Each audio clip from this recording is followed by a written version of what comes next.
Pasukan Rusia meluncurkan serangan proyektil dan granat ke arah bangkai tank Ukraina. Bangkai tank itu dijadikan tentara Ukraina sebagai tempat bersembunyi dari serangan brutal Rusia.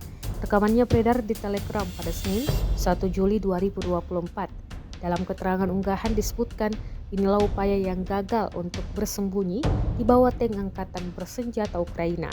Sebelumnya tank ini telah dihancurkan serangan brutal Rusia.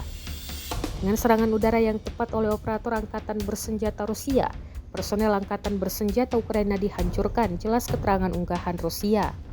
Setelah dihantam proyektil, personel Ukraina yang masih hidup kembali digempur serangan granat aktif hingga tewas di tempat.